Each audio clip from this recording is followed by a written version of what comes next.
Hello ಗೆಳೆಯರೇ, welcome to S ಪಿಚಿನ್ Kannada channel.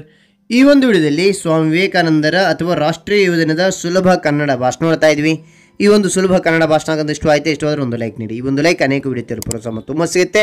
ಇನ್ನೊಬ್ಬರು ಶೇರ್ ಮಾಡಿ, ಇನ್ನೊಬ್ಬರು ಚಾನಲ್ ಸಾಧ್ಯ ಅಂತ ಅನೇಕ ವಿಡಿಯೋ ಚಾನಲ್ ಸಬ್ಸ್ಕ್ರೈಬ್ ಆಗಿ. ಹಾಗಾದರೆ ಒಂದು ಭಾಷಣ ನೋಡ್ತಾ ಹೋಗೋಣ ಬನ್ನಿ. ವೇದಿಕೆಯ ಮೇಲೆ ಆಸೀನರಾಗಿರುವ ಪ್ರಾಂಶುಪಾಲರೇ, ಶಿಕ್ಷಕರೇ, ಪೋಷಕರೇ ಹಾಗೂ ನನ್ನ ಪ್ರೀತಿಯ ಸ್ನೇಹಿತರಿಗೆ ಶುಭೋದಯ.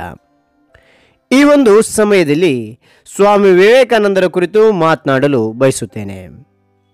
ಭಾರತ ಹಿಂದೂಗಳ ನೆಲೆಬೀಡು. ಇದು ಮಹಾನ್ ಪುರುಷರ ತವರೂರಾಗಿದೆ. ಭಾರತೀಯ ತತ್ವಶಾಸ್ತ್ರ ಮತ್ತು ಹಿಂದೂ ಧರ್ಮದ ಶ್ರೇಷ್ಠತೆಯನ್ನು ಜಗತ್ತಿಗೆ ತಿಳಿಸಿದ ಮಹಾಪುರುಷರಲ್ಲಿ ಸ್ವಾಮಿ ವಿವೇಕಾನಂದರು ಒಬ್ಬರು.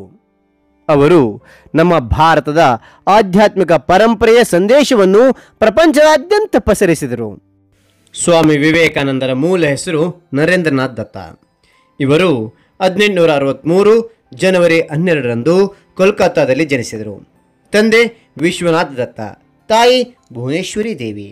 ಶ್ರೀರಾಮಕೃಷ್ಣ ಪರಮಹಂಸ ಅವರ ಶಿಷ್ಯರಾದ ಮೇಲೆ ವಿವೇಕಾನಂದ ಎಂಬ ಹೆಸರು ಪಡೆದರು.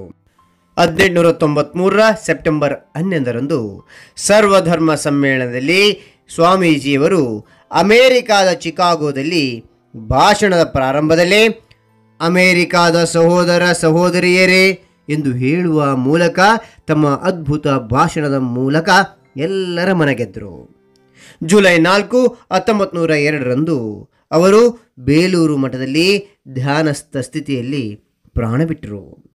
ಮಹಾತತ್ವಜ್ಞಾನಿ ಸ್ವಾಮಿ ವಿವೇಕಾನಂದರ ಜನ್ಮದಿನವನ್ನು ಅಂದರೆ ಜನವರಿ 12ರಂದು ಪ್ರತಿ ವರ್ಷ ರಾಷ್ಟ್ರೀಯ ಯುವ ದಿನವನ್ನಾಗಿ ಆಚರಿಸಲು 1984ರಲ್ಲಿ ಭಾರತ ಸರ್ಕಾರ ತೆಗೆದುಕೊಂಡ ನಿರ್ಧಾರವಾಗಿತ್ತು.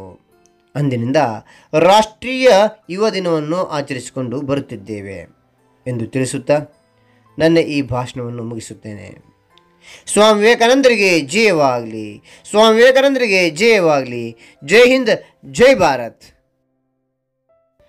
ಹಾಗಾದರೆ ಒಂದು ಮಾಹಿತಿ ಭಾಷಣ ತಗೊಂಡು ಇಷ್ಟವಾದರೆ ಲೈಕ್ ಮಾಡಿ, ಇನ್ನೊಬ್ರು ಶೇರ್ ಮಾಡಿ, ಇನ್ನೊಬ್ರು ಸದ್ಯ ಇಂಥ ಅನೇಕ ವಿಡಿಯೋ ಚಾನಲ್ ಸಬ್ಸ್ಕ್ರೈಬ್ ಆಗಿ. ಮತ್ತೊಂದು ಹೊಸ ವಿಡಿಯೋದಿಂದ ಭೇಟಿ ಆಗ್ತೇನೆ. Thank you for watching. Bye.